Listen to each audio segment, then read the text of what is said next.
어디로 가시든지 나는 따르리이다 라는 제목으로 함께 말씀을 나누도록 하겠습니다. 지난 수요일 날 같은 누가복음 9장의 말씀을 좀 살펴봤습니다. 9장 18절부터 27절까지 말씀을 살폈는데요. 그 말씀 중에 23절의 말씀이 대단히 우리에게 익숙하고 또 주님의 귀한 말씀이지요.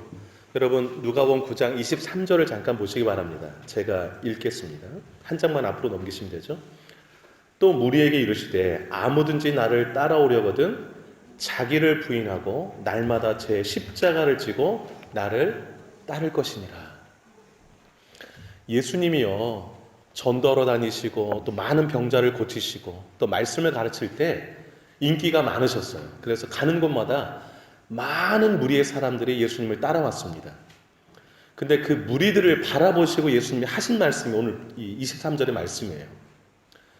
나를 왜 이렇게 졸졸 따라다니느냐.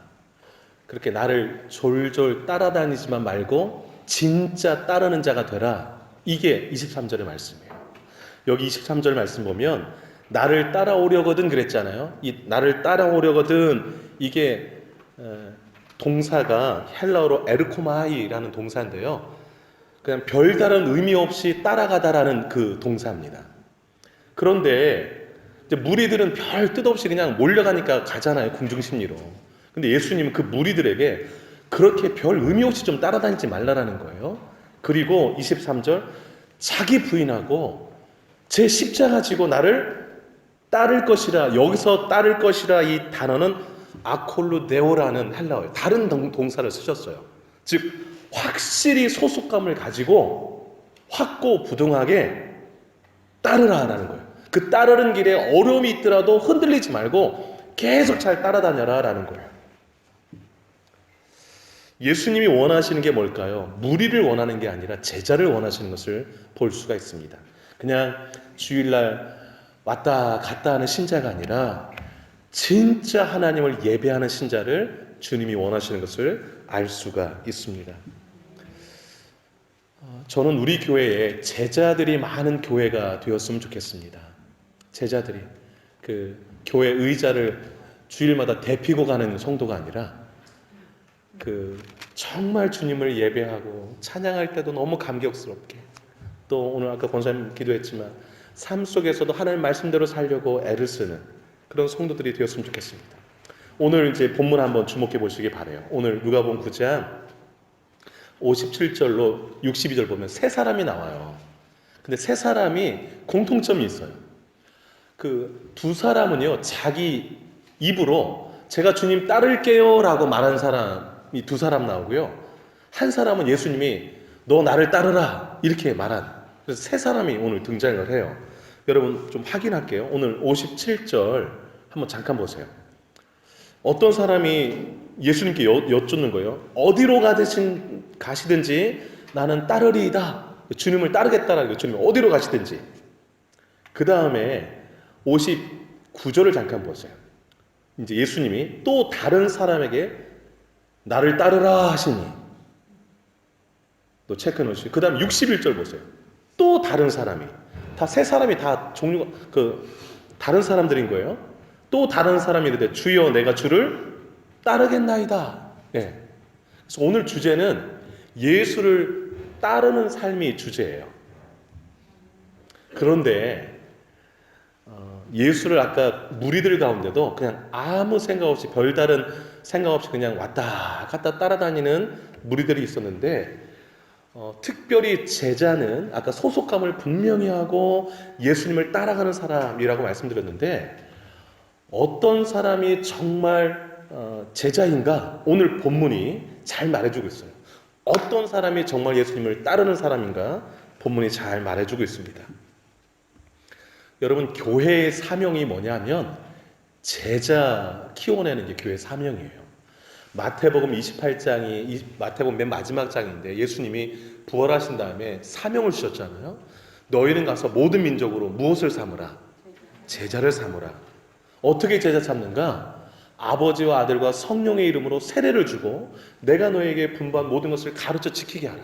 그러니까 모든 민족으로 가서 복음을 전파해서 예수 믿으면 예수 믿는 사람, 거듭난 사람 세례 주고 세례 받은 그 사람 가르쳐서 예수님 말씀 잘 가르쳐서 그 말씀대로 지켜 살도록 해라. 그게 제자 삼는 거다. 그래서 교회에서 할 일이 뭐냐면 제자들을 많이 키워내는 일이에요. 예수님을 진짜 따라가는 사람들 키워내는 게 교회가 할 일인 것입니다. 나는 정말 예수님을 따르는 사람인가, 그런 삶을 살고 있는가, 오늘 본문의 세 사람에게 주신 말씀 좀 주목해 보면서 제자로서의 삶을 헌신하고 각오하는 그런 시간이 될 수 있기를 바랍니다. 자, 첫 번째, 예수님이 말씀하시는 제자의 자세와 각오는 무엇일까요? 첫째, 고난을 각오하라 입니다. 고난을 각오하라. 무엇을 각오하라고요? 고난을 각오하라. 여러분, 57절에 예수님이 길을 가시는데 어떤 사람이 쫙 등장했어요. 그리고 이런 말을 하죠.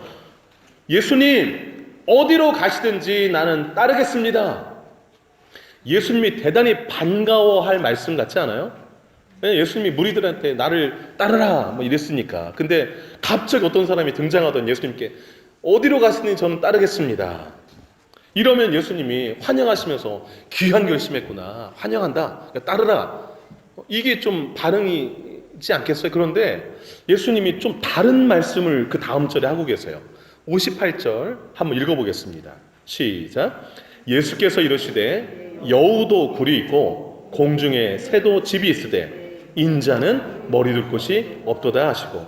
인자는 누구를 가리킬까요? 예수님. 예수님은 머리 둘 곳이 없다, 집이 없다, 발 뻗고 편하게 집도 없다, 이 말씀인 거죠. 여우도 굴이 있고 새도 집이 있는데 나는 집이 없어. 이 말씀을 왜 하시는 걸까요? 그래도 따르겠느냐 이거죠. 또 잘 생각하고 따르겠다고 얘기해, 이러는 거죠. 이 사람이 너무 급한 마음으로 막 이렇게 성급하게 예수님을 따르겠다라고 얘기를 하는 거예요. 우리가 예배 가운데 참석했다가 은혜 받고 또 집회 가운데 은혜 받으면 막 이런 사람들 나와요. 내가 이제 내 일평생 바쳐 주를 따르겠습니다, 이렇게 고백하는 사람들 많아요. 특별히 청년들 중에도 코스타 가서 은혜 받고서 막 나 신학교 가겠습니다, 이런 사람들 많아요. 근데 1년 다니다가 그냥 사라지는 사람도 많아요.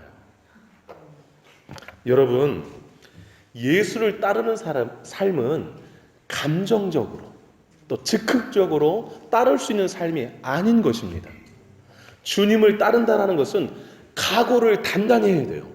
어떤 각오를 단단히 해야 되는가? 고난받을 각오를 단단히 하고 따라야 되는 삶인 것입니다. 순간의 감정으로 기분 따라 제가 예수님 따르겠습니다, 이래가지고는요 하루 이틀 따르다가 힘들면 그냥 다 나자빠지고 도망갈 사람들이에요. 그래서 예수를 따른다라는 것은요, 첫 번째 내 마음 가운데 하나님, 제가 주님을 따라가다가 병들어도 주님 따르겠습니다, 제가 사업이 망해도 주님 따르겠습니다, 이런 각오가 되어 있어야 되는 거예요. 주님이 저를 어디로 이끄시는지 간에, 사막으로 이끄시는지 간에, 구렁텅이로 이끄시는지 간에 저는 주님 절대로 안 버리겠습니다라는 각오가 되어 있어야 진짜 따를 수 있는 거예요. 그런데 조금만 이렇게 기분 따라 이제 주님 따르겠다고 하면 가정에 좀 문제가 생기고 어려움이 생기면 금방 손을 놓고 주님께 등 돌릴 수가 있습니다. 그건 주님을 따르는 것이 아님을 기억하셔야 돼요. 주님을 따른다는 것은요, 가정의 반대, 또 배우자의 반대, 또 박해도 감수해야 한다는 것을 의미합니다. 멸시와 조롱도 있을 수 있어요. 제가 잠깐 사회생활을 한 때가 있었습니다. 그때 회식 자리에 갔었는데 제가 술을 안 먹는다고 그러니까 분위기 깬다고 저를 화장실로 데려가더라고요. 때리려고 해요. 왜 안 먹냐는 거죠. 난 예수 믿어서 안 먹는다. 그랬더니 참 여러분, 그 예수 믿는다는 것이요, 그냥 쉬운 게 아니에요. 그냥 이 자리에 가서 이 모양으로, 저 자리에 가서 저 모양으로, 그냥 아무렇게나 살고 그냥 주일날 예배드리고 이런 게 아니거든요. 그러니까 그렇게 살아도 편해요. 그게 정말 주님을 따르는 길인가 하는 생각해봐야 될 일인 거죠. 주님을 따른다는 것은요, 예배의 의무, 봉사의 의무, 전도의 의무, 헌금의 의무 등등 성도가 마땅히 주님께 해야 될 의무들을 다 하겠다는 거예요. 우리가 어느 나라 국민이 된다는 것은 그 나라의 국민의 의무를 다하는 거잖아요. 남자들은 국방의 의무가 있습니다. 군대 다 갔다 와야 돼요. 그게 그 대한민국 국민으로서 의미거든요. 내가 하나님의 자녀가 됐다, 하나님의 백성이 됐다 하면 그 백성된 의무를 다해야 되거든요. 우리를 생각하기는 어떠냐면 내가 예수 믿으면 내 죄 다 용서받고 내가 받는 것만 생각해요. 그래서 용서받고 구원받고 하나님의 백성 됐으니까 좋다. 하나님은 내가 구하는 거, 기도하는 거 다 채워주신 분이지. 이것만 생각하고 그게 신앙생활의 전부라고 생각해요? 아닙니다. 오히려 정반대예요. 주님은 너를 부인하고 너에게 지어주는 십자가를 지고 나를 따라와라. 그게 제자의 삶이다라고 말하는 거예요. 그래서 예수 믿는 삶은요, 대단히 고단한 삶이에요. 왜냐하면 남들보다 2배 더 노력해야 돼요. 남들 주일날 쉬잖아요. 놀러 가기도 하고. 그런데 주일날 와서 봉사해야 돼요. 예배도 해야 돼요. 쉬운 일입니까? 자존심, 이기심 다 내려놔야 돼요. 막 누가 자존심을 팍팍 긁어도 화내면은 또 하나님 영광 가리니까 막 참는 거죠. 그게 고난인 거예요. 누가 나에게 상처 주는 말을 했다, 막 10배로 갚아주는 게 아니라 그 사람을 품고서 기도해 주는 거, 그게 주님을 따르는 삶이에요. 내 감정대로 막 하는 거, 그리고도 예수님을 따른다고 하는 거, 그거는 잘못 생각하고 있는 거예요.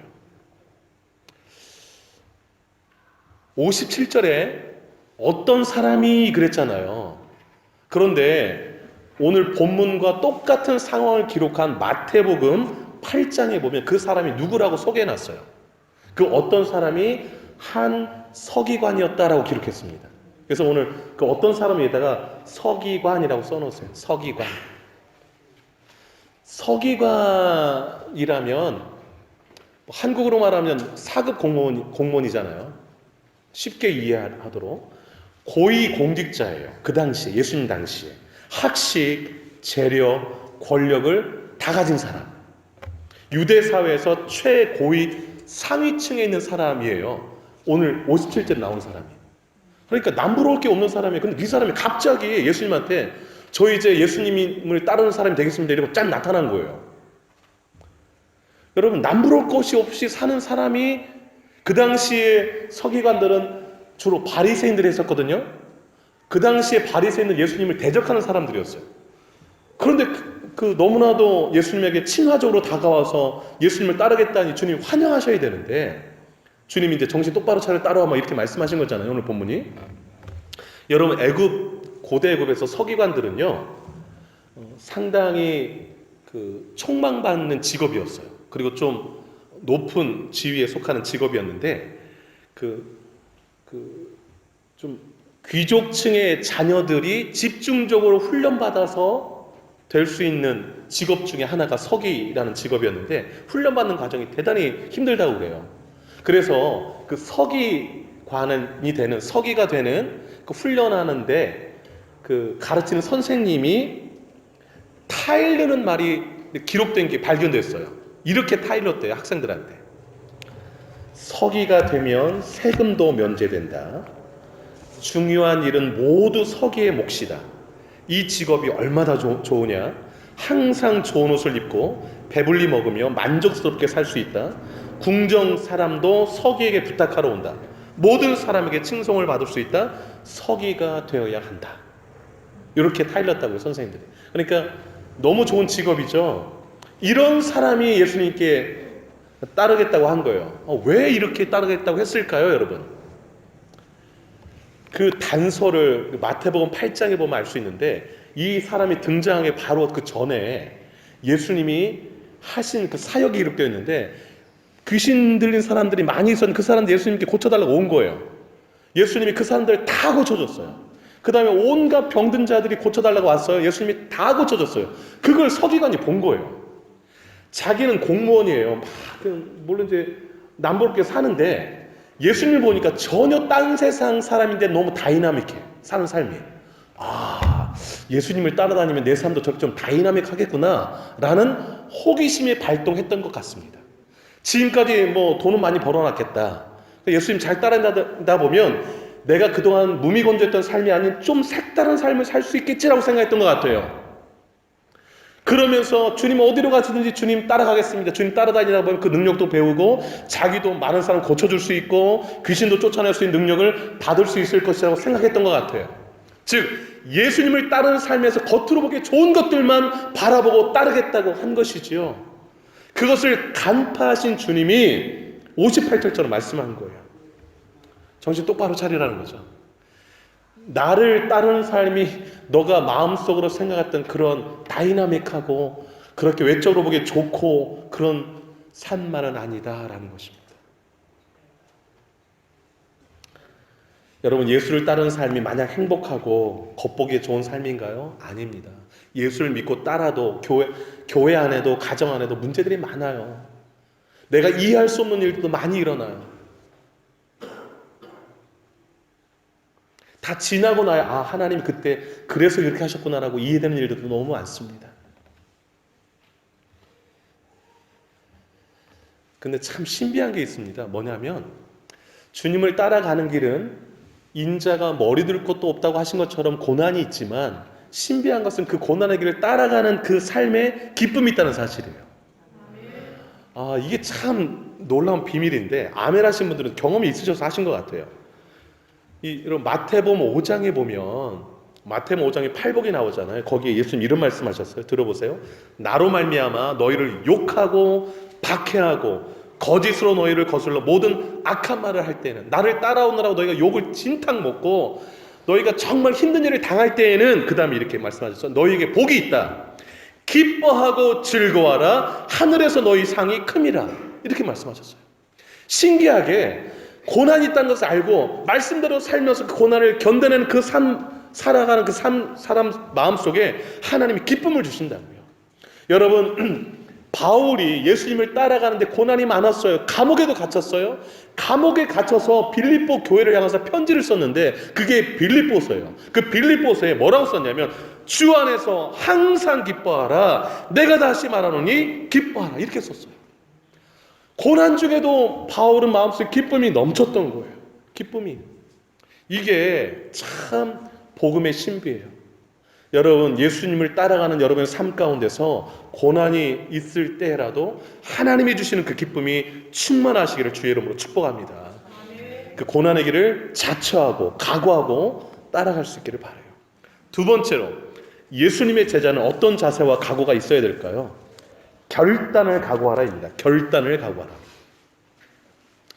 첫 번째 사람은 먼저 얘기했잖아요. 제가 주님을 따르겠습니다. 그런데 59절을 보세요. 예수님이 어떤 사람에게 나를 따르라 그러십니다.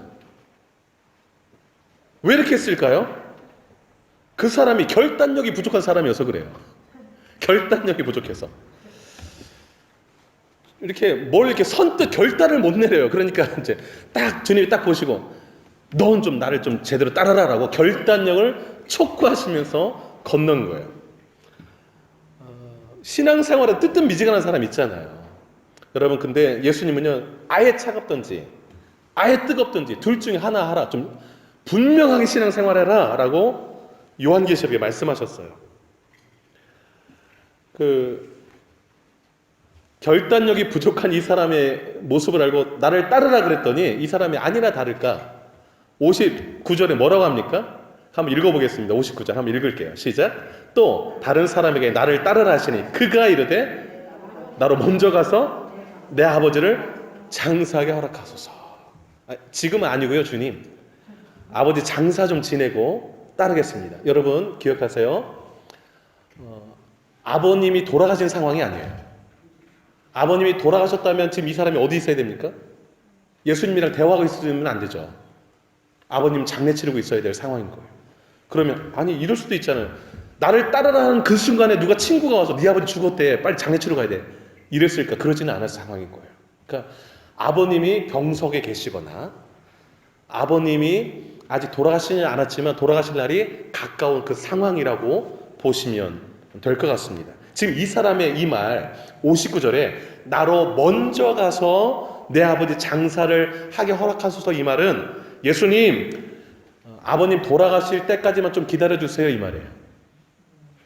아버님 돌아가시면 유산 다 정리하고 그래서 제가 제 목 다 챙기고 이거 할 거 다 한 다음에 그 다음에 예수님 따를게요, 이런 얘기예요.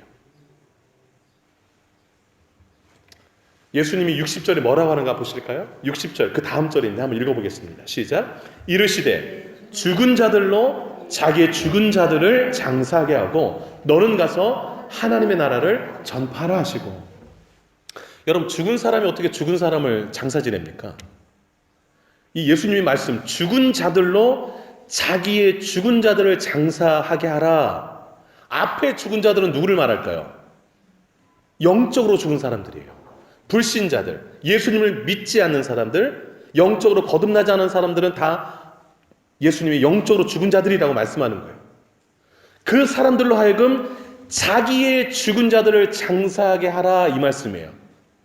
만약에 지금 그 바로 앞절에 아버지 장사하게 허락해 주세요라고 그 사람이 아버지가 돌아가셨으면 예수님이 이러셨을 거예요. 죽은 자들로 네 형제들이나 너의 아버지 장사하게 하고 너는 가서 하나님 나라 전파해라, 이렇게 말씀하셨을 거예요. 지금 그 사람의 아버지가 돌아가신 게 아니라 원론을 말씀하고 있는 거예요. 죽은 자들로 하여금, 영적으로 죽은 자들로 하여금 육적으로 죽은 그 사람을 장사하게 하고 너는 가서 하나님 나라를 전파하라. 이건 무슨 얘기인 거 아니? 하나님 나라 복음을 전하는 것이 다른 그 무엇보다도 시급하다라는 것을 강조하고 있는 거예요.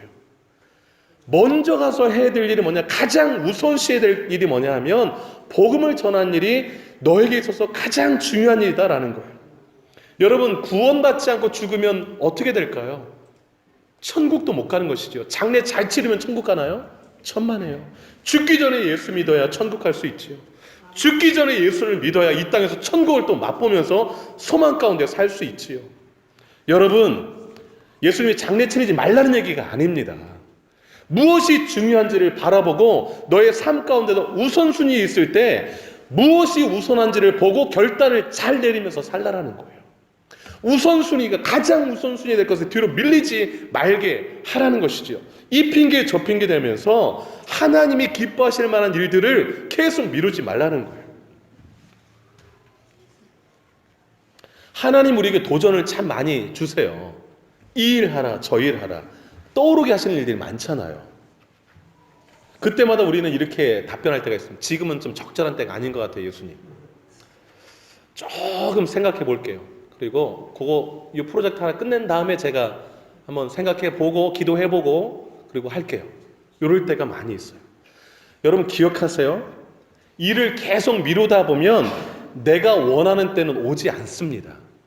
오지 않아요. 결국 생각만으로 끝이 납니다.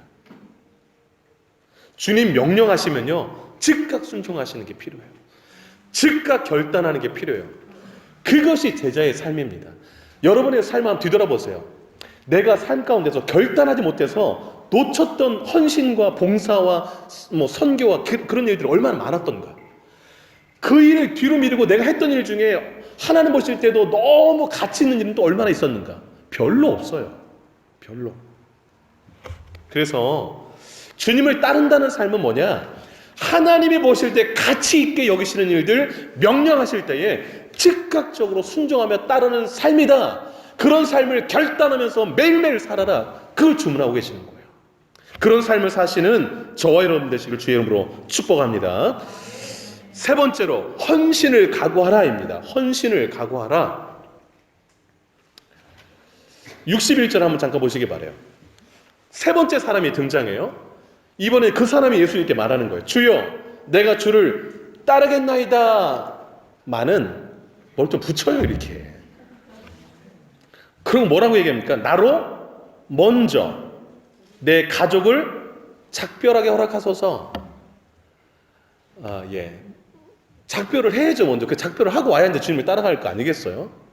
근데 예수님이 뭐라고 말씀하세요? 62절에 함께 읽겠습니다. 시작. 예수께서 이르시되 손에 쟁기를 잡고 뒤를 돌아보는 자는 하나님 나라에 합당하지 아니하니라 하시니라. 가족과 작별하라는 거예요, 하지 말라는 거예요. 지금 따르라는 것이죠. 그래서 여러분 이 61절의 사람과 바로 두 번째 사람과 좀 비슷해 보이잖아요. 그런데 두 번째 유형은 결단을 잘 못 내려서 주저하는 사람. 세 번째 사람은 예수님을 따르고 싶지만 지체하는 사람을 가르쳐요. 지체하는 사람. 뭐 비슷해요.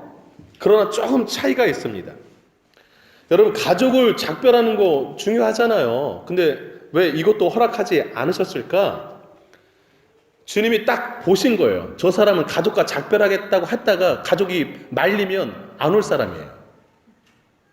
그래서 62절처럼 하신 거예요. 이따가 제가 말씀을 하나 더 드릴게요. 그래서 따르겠다고 마음먹었으면 행하라는 거예요. 뒤돌아보지 말고. 여러분, 쟁기가 뭡니까? 소나 말에 끌려서 밭이나 논을 가는 기구, 농기구잖아요. 그래서 생각해 보세요. 소 말에다 하고 쟁기라고 가는데 계속 뒤돌아보면서 가면 이 반은 밭 가는 게 어떻게 될까요? 삐뚤빼뚤 하겠죠. 일이 제대로 안 되는 거예요. 여러분이 운전대를 잡고 운전한다고 생각하고 있어요. 여러분, 운전하는데 뒤돌아보고 운전해 보세요. 어떻게 될까요? 사고 나죠. 손에 쟁기를 잡았느냐? 그러면 앞만 보고 가라라는 거예요. 그게 제자의 삶이라는 거예요. 하나님께 사명을 받았느냐? 그러면 온전히 헌신하라는 거예요. 충성하라는 것이죠. 그것이 제자의 삶이다라는 것입니다.